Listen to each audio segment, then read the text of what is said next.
Pilipinas, magandang araw po sa inyo, ka-Coffee, Luzon, Visayas at Mindanao. Good news. Breaking news. Nireject ng Korte Suprema ang request for Temporary Restraining Order o TRO ni Bato de la Rosa patungkol po sa kanyang warrant of arrest. Ibig sabihin, pwedeng arestuhin si Bato gamit yung ICC warrant of arrest.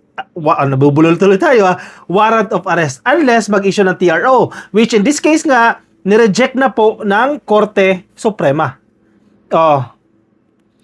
Naku po, Bato, ngayon isuko mo yung sarili mo. Sabi mo, kukunin mo lahat, gagawin mo lahat ng legal remedies. Iyan na.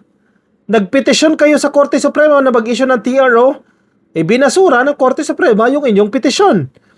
Breaking! TRO petition ni Senator Bato de la Rosa hindi pinagbigyan ng Korte Suprema. Ka-Coffee, fake news ka na naman eh. Kayo lang yon, mga dilis, kayo lang ang fake news. Sa palpal ko sa inyo to. Galing po yan sa Korte Suprema. Basahin ko sa inyo. English to, Tagalogin na lang natin para maintindihan din ng mga dilis, no?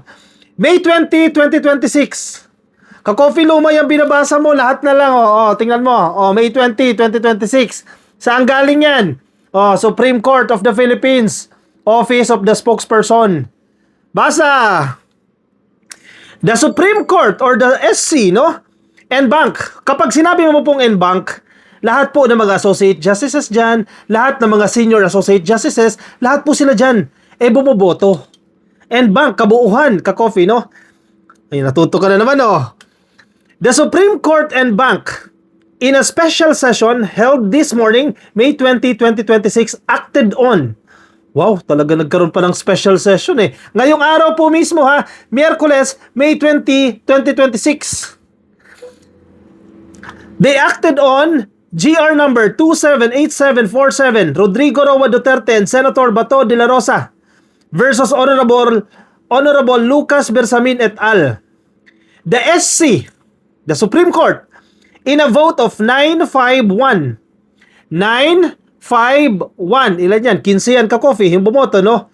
Denied the prayer for a temporary restraining order or TRO and or status quo ante order o SQAAO filed by Senator Ronald Bato M. de la Rosa. Sa Tagalog po, sa botong 951. Yung 9 po, sila po yung nag-deny. Yung 5, hindi sila pabor o pabor sila kay Bato de la Rosa, ayaw nilang i-deny. Nagigets nyo, ka-Coffee? Yung 1 abstain.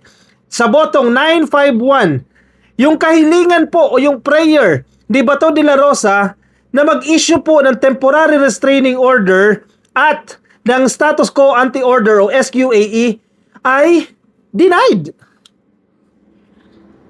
Reject. Ano ngayon ba to? Sige kayo, sumuko ka na. Na-exhaust mo na yung legal remedy na sinasabi mo.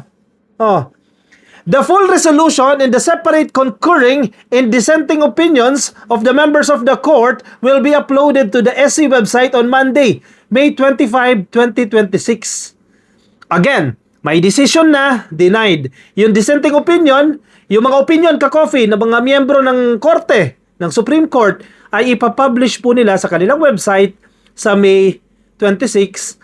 Sa Lunes po yan. Bato, wag mo na hintayin ng Lunes. Sumuko ka na ngayon. In Senator de la Rosa's manifestation, he prayed for a TRO and or SQAO to prevent the Department of the Interior and Local Government. Nagkakamali din pala yung Korte Suprema, no? Department of kulang po ng Korte Suprema, ano to? Anyway, typo lang yan, no? Department of the Interior and Local Government or DILG, the Department of Foreign Affairs, the Department of Justice, and the Philippine National Police, the National Bureau of Investigation, the Bureau of Immigration, the Armed Forces of the Philippines, and the CIDG or Criminal Investigation and Detection Group from arresting him. Kasi ang sinasabi ni Bato, yung kanyang prayer, no, yung kanyang panalangin, ay wag pahintulutan dito mga ahensya na to na arestuhin ako. Yan yung kanyang prayer. Rejected. Rejected po. And the CIDG from arresting him on the basis of any warrant from the International Criminal Court, red notice and diffusion from the International Criminal Police Organization, sinama niya pa yung Interpol, no? Or any foreign judicial or quasi-judicial instrument without a Philippine judicial warrant. Uy! Robin Padilla, ikaw nagtakas kay Bato, oh. Isuko mo na. Korte Suprema na nag-deny sa inyong request for TRO. Ibig sabihin, valid po. Valid. Unless declared invalid, unless declared unconstitutional, unless mag-issue ng TRO, dyan yung masasabi na, okay, lakas ni Bato, dapat hindi talaga ako arestuhin. Ito nga, denied nga yung TRO eh. Ano ba ibig sabihin ng TRO? Temporary Restraining Order. May isang order, may isang kautosan na. In this case, halimbawa, may isang warrant, mag-issue ang TRO para pigilan yung implementasyon ng isang order. Eh, denied nga ni, wala nga ning TRO na inisyo ang Korte Suprema, denied nga ni. However, may pag-asa pa sila, no? Para patas tayo. Hindi lang puro negative kay Bato binabalita natin, pasi positive ibalita natin. Korte Suprema din nagsasalita dito, ha? The SC, however, the SC only decided on the prayers for interim relief. Ibig sabihin, may mga kahilingan pa na hindi pa napagdidesisyonan. May mga ipinitisyon pa sa kanila na hindi pa nadidesisyonan. Again, para patas po tayo dito, no? The main issues raised by the parties in their pleadings and motions are yet to be resolved in the main case. Anong ibig sabihin, Ka-Coffee? Kasi tatandaan ninyo, pinagkomento po ang Office of Solicitor General. Natatandaan ninyo ng isang araw, di ba? Tinapik po natin yan. Kung nakasubaybay po kayo sa akin. Meron pong main case yan.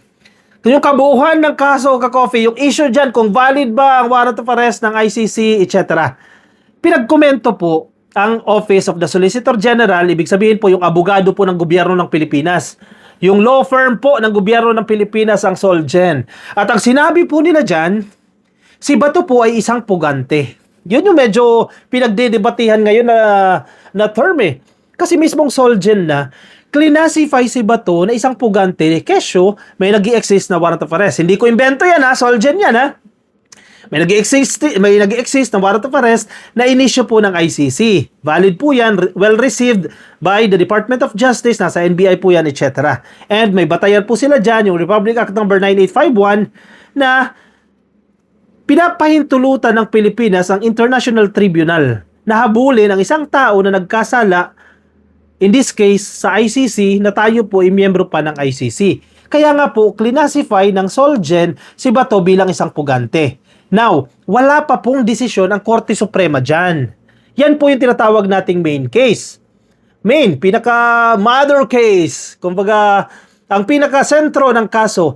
Pero po, yung kahilingan ni Bato na wag siyang arestuhin, ay rejected na. Nagigets po ninyo, Ka-Coffee.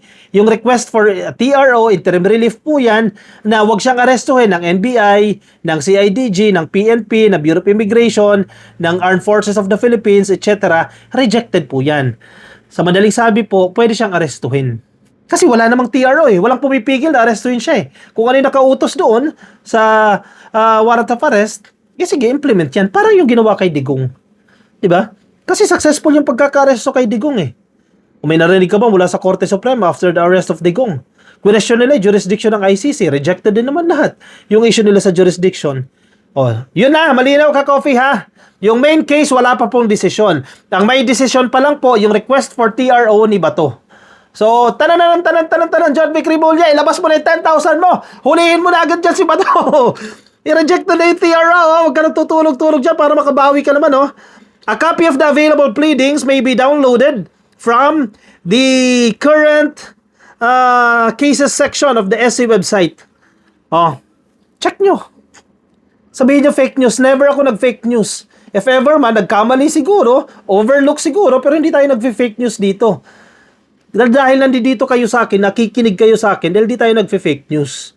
Doon lang tayo sa totoo. Di ba? Oh, tantaranan, hanapin ang wanted. Ikulong ang wanted. Isama na yung mga nagpatakas dyan. Robin Padilla. Oh, sino pa ang Senado? Isama na yung mga yan. Di ba? May kasalanan kayo dyan. Tinakas ninyo yan. Now, Senado, managot ka. Alan Peter Cayetano, under Senate Protective Custody si Bato. Kasi sa mga ganitong sitwasyon, Mabilis na sana maaresto yan. Kaya nga hindi inaresto ng NBI yan eh. Nangako ka under Senate Protective Custody. Pinakawalan nyo naman. Ano pa Senate Protective Custody yan? Damuho kayo dyan. Di ba? Alan, managot ka dyan. Komento ang inyong opinion, reaction dyan sa comment section para mabasa po ng iba natin mga ka-coffee, mga nasa Facebook. Baka di pa po kayo naka-like and follow. Please, like and follow. Hindi tayo nagpe-fake news dito ha. Like and follow. Yung mga D-list, yun lang ang nagsasabi na nagpe-fake news tayo. Dahil hindi nyo matanggap ang katotohanan. Nasa Facebook, like and follow. YouTube, subscribe. TikTok, subscribe. At magkita-kita tayo mamaya sa Salamat PBBM Podcast. Alas 6 po yan, no? Hanggang alas 7:30 po ng gabi. Tuwing Miyerkules po yan, kasama si Palerista TV at si Yayam Dizon sa Salamat PBBM Podcast. Siyempre, nasa grupo din natin si 31 Million Movement at si Mark Ian Everyday. See you later. Bye-bye.